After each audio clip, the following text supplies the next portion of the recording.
நண்பர்களே, இன்னைக்கு உங்கள சந்திக்கிறது எனக்கு ரொம்ப சந்தோஷம். இந்த தளத்துக்கு நீங்க வந்ததுக்கு நன்றி. உங்களுக்காக ஆண்டவர் நெறைய விஷயங்கள வச்சிருக்கிறாருன்றத உங்ககிட்ட பகிர்ந்துக்க நான் விரும்புறேன். இன்னைக்கு உங்க கூட நான் பேச வேண்டிய விஷயத்துக்குள்ள போறதுக்கு முன்னாடி, சில விஷயங்கள சொல்லிக்க விரும்புறேன். நீங்க ஜான் கிஃப்டா அப்படின்ற என்னோட Instagram, Facebook, YouTube மூலமா என்ன ஃபாலோ பண்ணி என்னோட பதிவுகள நீங்க பெறலாம். தினமும் என்னோட பாட்காஸ்ட் நீங்க கேட்கலாம். ஆண்டவரோட கிருபையில அதெல்லாம் நல்ல கிரியை செய்து வர்றத நான் பார்க்கிறேன்.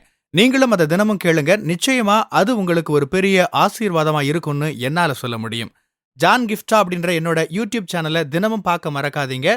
ஃபியல் for the soul with John கிஃப்டா அப்படின்ற இங்கிலீஷ் பாட்காஸ்டையும் நீங்க தினமும் கேட்கலாம். www.johngifta.com அப்படின்ற என்னோட வெப்சைட்லயும் இது எல்லாமே இருக்கும். உங்களுக்கும் உங்க குடும்பத்தாருக்கும் ஆசீர்வாதமான அர்த்தம் நிறைந்த உயிர்த்தெழுதல் ஞாயிறு வாழ்த்துக்களை தெரிவித்துக் கொள்றேன். நாம ஒரு இறந்து போன தெய்வத்தை ஆராதிக்கல. கடந்த காலத்துல வாழ்ந்து இப்போது இல்லாம போயிட்ட ஒரு தெய்வத்தை நாம ஆராதிக்கல. நாம ஆராதிக்கிற ஆண்டவர் உயிர் உள்ளவர். அவர் மரணத்தை ஜெயித்தவர். சிங்காசனத்துல வீற்றிருக்கிறவர். அவர் இன்றும் ஜீவிக்கிறார் என்ற அதி முக்கியமான ஒரு சத்தியத்தை அறியறது கிறிஸ்தவங்களாகிய நமக்கு ஒரு மிகப்பெரிய சந்தோஷம். அவர் எங்கோ ஒரு இடத்துல வசித்துக் கொண்டிருக்கிறார் என்பதல்ல. ரோமர் 8ஆம் அதிகாரம் 11ஆம் வசனத்துல சொல்லப்படுறது போல, இயேசுவை மரித்தோரிலிருந்து எழுப்பினவருடைய ஆவி உங்களில் வாசமாய் இருக்கிறது. அவர் நமக்குள்ள வசிக்கிறார். இன்னைக்கு ஒரு வல்லமையான செய்தியை உங்களோட நான் பகிர்ந்து கொள்ள போறேன். இன்றிரவு 7:30க்கு குட் நியூஸ் டிவிலையும் நியூ ஹோப் டிவிலையும் 8 மணிக்கு பேசுறேன். அவைகளை பாருங்க. என்னுடைய சமூக வலைத்தளங்களான யூடியூப்லயும் பாட்காஸ்ட்லயும் நீங்க அந்த செய்திகளை கேட்கலாம். நீங்க தனியா இல்ல. உங்கள்ல உயிர்த்தெழுதலின் வல்லமை இருக்கு. கிறிஸ்துவை மரித்தோரிலிருந்து எழுப்பிய அதே வல்லமை உங்கள்லயும் என்னலயும் இருக்குது. அதுதான் உங்களுக்கும் எனக்கும் இருக்கிற ஒரு பாக்கியம். அதுதான் நம்ம வேறு பிரித்து காட்டுது. நாம எப்படியோ ஏதோ ஒரு வாழ்க்கை வாழ்ந்துட்டு போகலாம் அப்படின்னு படைக்கப்பட்டவங்க அல்ல. நமக்கு ஒரு சிறப்பான பங்கு இருக்கு. நம்மகிட்ட ஆண்டவரின் உயிர்த்தெழுதலின் வல்லமை இருக்கு. நாம பாவப்பட்டவர்கள் அல்ல. நாம ஜெயிக்க பிறந்தவங்க. நாம கிறிஸ்துவில் ஜெயம் கொள்கிறவங்க. இயேசுவின் நாமத்துல ஜெயிக்கிறவங்க. எனக்கு அன்பான தேவஜனங்களே, முக்கியமான ஒரு செய்தியை உங்களோட பகிர்ந்து கொள்ள விரும்புறேன். எனக்குள் உயிர்த்தெழுதலின் வல்லமை இருக்கிறது என்று சொல்றீங்க ஜான். கேட்கறதுக்கு நல்லா தான் இருக்கு. ஆனா உண்மையில எனக்கு அப்படி ஒரு உயிர்த்தெழுதலின் வல்லமை இருக்கிறதா என்னால உணர முடியலையே. நான் ஜெயிக்கிறவன்னு சொல்றீங்க. ஆனா நான் தோற்கிறவனா இருக்கிறேனே. நிறைய பிரச்சனைக்குள்ள இருக்கிறேனே. நான் மேற்கொள்றவன்னு சொல்றீங்க. ஆனா நிறைய விஷயங்கள் என்ன மேற்கொள்ளுதே.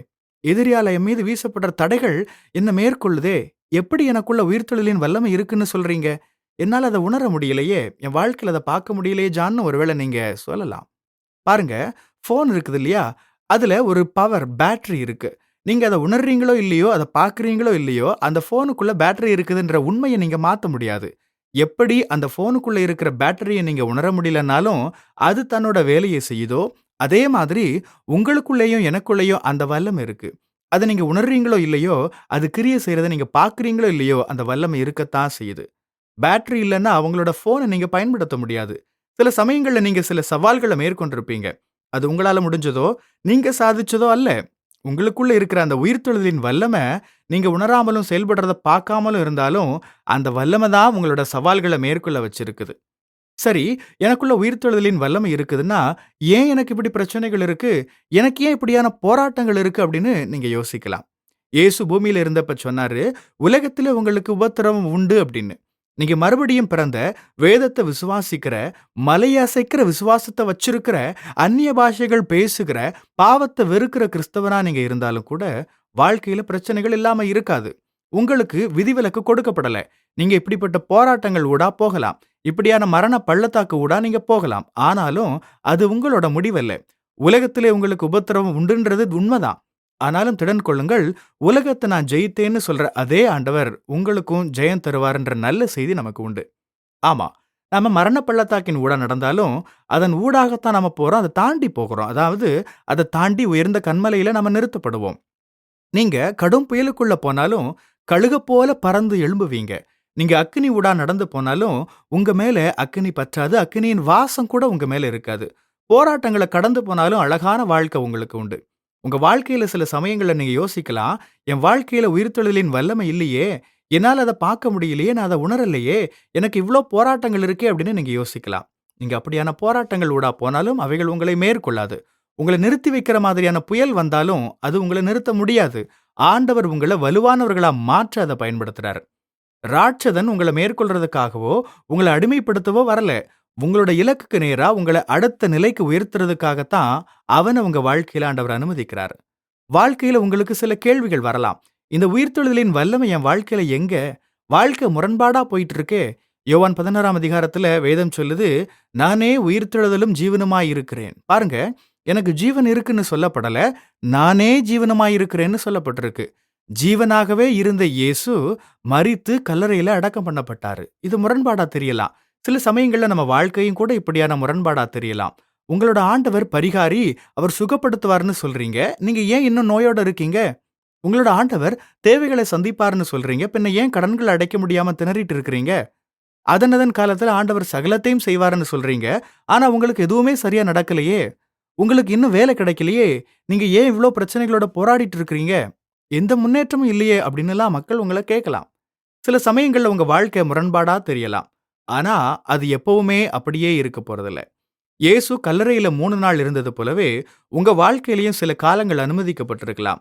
அப்ப அது முரண்பாடா தான் தெரியும். அந்த உயிர்த்தெழுதலின் வல்லமைய நீங்க பார்க்க முடியாம, உணர முடியாம இருக்கலாம்.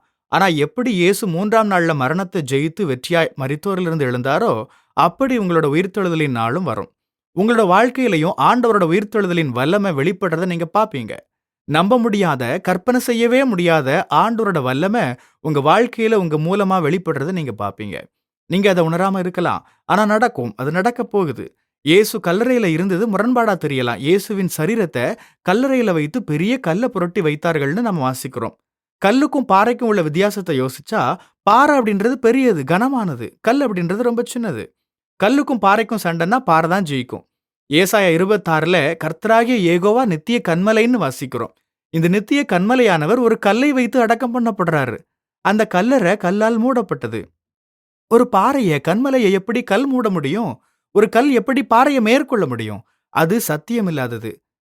பாறை கல்ல விட பெரியது, கனமானது. இயேசு நித்திய கன்மலை. கல்லால் அவரை அடக்கி வைக்க முடியாது. அவரே ஜீவனாய் இருந்தபடியால் மரணம் அவரை அடக்கி வைக்க முடியாது. அவர் கல்லறையில வைத்திருக்கும்படியான ஒரு காலம் இருந்தது. அவர் அந்த போராட்டத்துல தோற்றுப் போனது போல அந்த காலத்துல தெரியலாம். ஆனா 3 நாளைக்கு பிறகு என்ன நடந்தது? அந்த கல் உருண்டோடுச்சு. கல்லானது கன்மலையை அடக்கி வைக்க முடியல. ஜீவனானது வல்லமை உடையதானதால மரணம் வழிவிட்டு ஆகணும். அவரே ஜீவனா இருந்தபடியால மரணத்துக்கு அவர் மேல அதிகாரம் இல்ல. அவர் நித்திய கன்மலையா இருந்தபடியால அங்க கல் நிற்க முடியல. இயேசு வெற்றி சிறந்தவரா 3ஆம் நாள்ல எழுந்தாரு. அதே வெற்றியின் ஆண்டவர் உங்களுக்குள் வாசமாயிருக்கிறார். ஒருவேளை நீங்க போராட்டங்கள் ஊடா சென்று கொண்டிருக்கலாம். ஆனா ஆயத்தமா இருங்க. உங்களோட உயிர்த்தெழுதலின் நாள் வந்துட்டு. உங்க வாழ்க்கையில இருந்த தடைக்கற்கள் அகற்றப்படுவதற்கான காலம் வருது. உங்க வாழ்க்கையின் கல்லறைகளை ஆண்டவர் உடைக்கும் காலம் வந்துருச்சு. இனி ஒண்ணுமே இல்ல, அவ்வளவுதான் என்று நினைக்கிறீங்களா? ஆண்டவர் செய்ய போற காரியங்களுக்கு தயாரா இருங்க. இந்த உயிர்த்தெழுதலின் ஞாயிறு அன்று உங்களுக்கு ஒன்ன நான் சொல்ல விரும்புறேன். இன்னைக்கு மட்டும் உயிர்த்தெழுதலின் ஞாயிறை கொண்டாடிட்டு, வருஷத்துல மற்ற நாளெல்லாம் உயிர்த்தெழுந்த வல்லமைய மறந்துடாதீங்க. உங்க வாழ்க்கையில ஒவ்வொரு நாளும் ஆண்டவரோட உயிர்த்தெழுதலின் வல்லமை இருக்கிறது அப்படின்றத மறந்து போகாதீங்க. அந்த வல்லமையால நீங்க உங்களோட எதிரிய மேற்கொள்ள முடியும். அந்த வல்லமை மூலமா நீங்க எல்லா தடைகளையும் மேற்கொள்ள முடியும். உங்க வாழ்க்கையின் எல்லா இக்கட்டுகளையும் நீங்க அந்த வல்லமையால கடக்க முடியும். அந்த வல்லமையால உங்க வாழ்க்கையில இருக்கிற எல்லா தடை கற்களும் அகற்றப்பட போகுது. அந்த வல்லமையின் மூலமா ராட்சசனை நீங்க அழிக்க போறீங்க. அந்த வல்லமையின் மூலமா நீங்க புயல கடக்க போறீங்க. எதிரிய மேற்கொள்ள போறீங்க. உங்க வாழ்க்கையின் சிவந்த சமுத்திரம் உங்களுக்கு வழிவிட போகுது. அந்த வல்லமையின் மூலமா நீங்க வெற்றிகரமான நபரா வெளியில வருவீங்க. அப்படியான ஒரு நம்பிக்கையையும் உறுதியையும் உங்களுக்கு கொடுக்க நான் விரும்புறேன். ஆசீர்வாதமான அர்த்தம் நிறைந்த உயிர்த்தெழுதலின் ஞாயிறு வாழ்த்துக்கள். மீண்டும் ஒரு முறை நினைவுபடுத்த விரும்புகிறேன். இன்னைக்கு இரவு 7:30 மணிக்கு குட் நியூஸ் டிவிலையும், 8 மணிக்கு நியூ ஹோப் டிவிலையும் என்னுடைய நிகழ்ச்சிகளை பாருங்க. என்னுடைய யூடியூப் மற்றும் பாட்காஸ்ட்ல நீங்க இதை பார்க்கலாம். நண்பர்களுடன் அவற்றை பகிர்ந்து கொள்ளுங்க. God bless you. பிரியமானவங்களே, இந்த செய்தி மூலமா நீங்க உற்சாகம் அடைஞ்சிருப்பீங்க, ஆசீர்வதிக்கப்பட்டிருப்பீங்கன்னு விசுவாசிக்கிறேன். திரும்பவும் ஞாபகப்படுத்துறேன். நீங்க ஜான் கிஃப்டா அப்படின்ற என்னோட இன்ஸ்டாகிராம், ஃபேஸ்புக், யூடியூப் மூலமா என்ன ஃபாலோ பண்ணி என்னோட பதிவுகளை பெறலாம். ஜான் கிஃப்டா அப்படின்ற என்னோட யூடியூப் சேனலை தினமும் பார்க்க மறக்காதீங்க. Fuel for the soul with John கிஃப்டா அப்படின்ற இங்கிலீஷ் பாட்காஸ்டையும் நீங்க தினமும் கேட்கலாம். பாட்காஸ்ட் எபிசோடுக்கு நீங்க உங்களோட ரேட்டிங், ரிவ்யூ கொடுத்து ஷேர் பண்ண மறக்காதீங்க. www.johngifta.com அப்படின்ற என்னோட வெப்சைட்லயும் இது எல்லாமே இருக்கும். இந்த ஊழியத்தால நீங்க ஆசீர்வதிக்கப்பட்டிருந்து மற்றவங்களுக்கும் இதே ஆசீர்வாதம் சேரணும்னு விரும்பினா, நீங்களும் எங்க கூட சேர்ந்து ஆண்டவரோட ராஜ்யத்தை கட்டுற இந்த பணியை உங்களோட நிதி ஆதரவு மூலமாவும் தாங்கலாம். கூகுள் பே அல்லது நெட் பேங்கிங் அல்லது பேபால் மூலமா நீங்க ஆதரவு தரலாம். எல்லா விவரங்களையும் டிஸ்கிரிப்ஷன்ல நீங்க பார்க்கலாம். ஆண்டவர் உங்களை ஆசீர்வதிப்பாராக.